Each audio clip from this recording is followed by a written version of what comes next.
Bonjour les enfants, prêts pour une nouvelle histoire? Oui. Aujourd'hui, on parle d'Elena Ceausescu. Oui, je comprends. Elena Ceausescu, et je m'excuse directement si je ne prononce pas très bien son nom, en effet je parle assez peu le roumain. Qui a dit nulos? C'est toi Chantal? Je t'emmerde Chantal. Je vais te battre. Elena, donc, est essentiellement connue pour avoir été l'épouse de Nicolae Ceausescu, un dictateur communiste qui a sévi en Roumanie des années 60 jusqu'en décembre 1989. Pourtant, Elena ne s'est pas du tout contentée d'être une gentille vitrine de femme de dictateur. Et le moins qu'on puisse dire, c'est qu'elle a mis les mains dans le cambouis, et dans le sang des opposants, et des enfants roumains, et des femmes roumaines. Et oui, la meuf a pas fait les choses à moitié, ma petite Clotilde, pas comme ta mère. Pour vous replacer le contexte, on a fait des petits dessins, pour que ce soit plus facilement compréhensible pour vos petits cerveaux d'enfants stupides. La Roumanie pendant la guerre c'est bof, et puis le prince Michel Ier qui est un pur beau gosse arrive, et puis l'URSS fout la pression à tout le monde, et puis les communistes arrivent au pouvoir et forcent Michel beau gosse à se barrer, et puis après les communistes font une démocratie, sauf que c'est pas le top de la démocratie non plus, et puis Ceausescu prend le pouvoir, et puis ça va à peu près dans les années 60, et puis ça redevient de plus en plus la merde avec le régime totalitaire de Ceausescu. Qui a dit que c'était un très mauvais résumé? Tu peux la résumer, toi, l'histoire de la Roumanie de la deuxième moitié du XXe siècle, peut-être? Ah non! Quand Elena Ceausescu naît, elle ne s'appelle bien évidemment pas encore Ceausescu.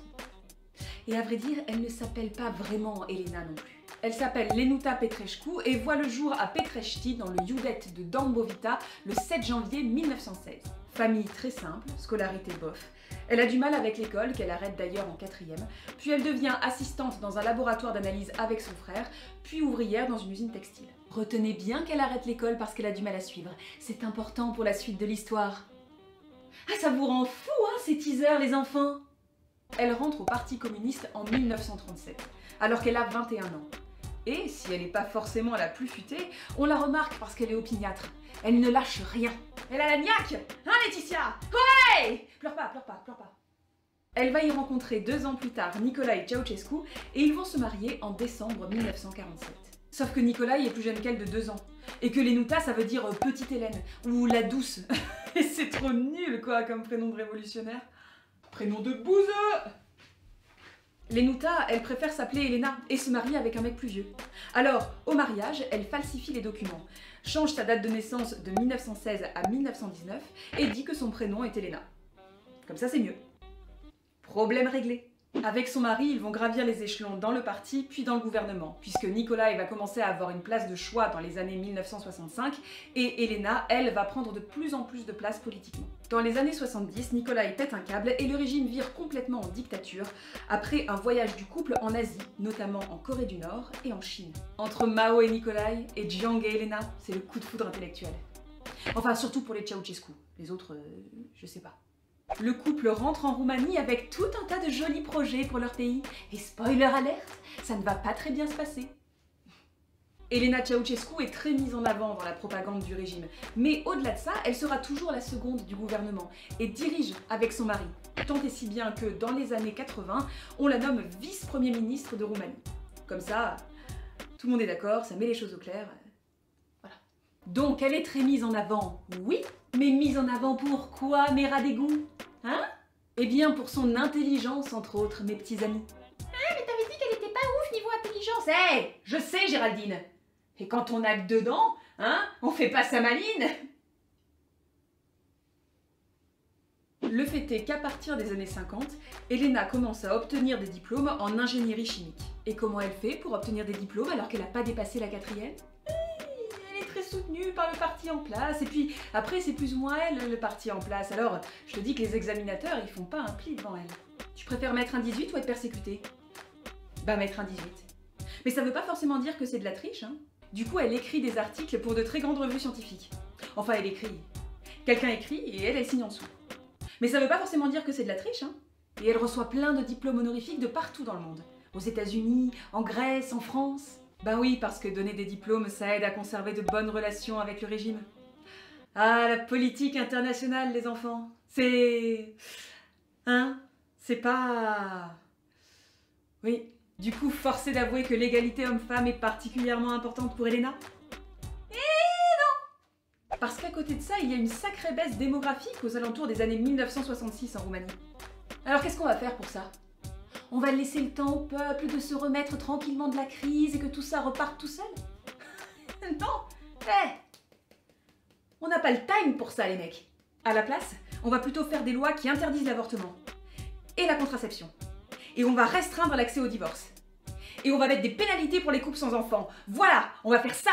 Parce que les meufs, c'est fait pour pondre. Et Elena est accusée d'être à l'origine de ces lois. Résultat du coup, victoire, la démographie remonte en flèche. Oui. Par contre, on n'a pas de quoi nourrir les gosses. Il y a une pénurie dans tout le pays. Oh.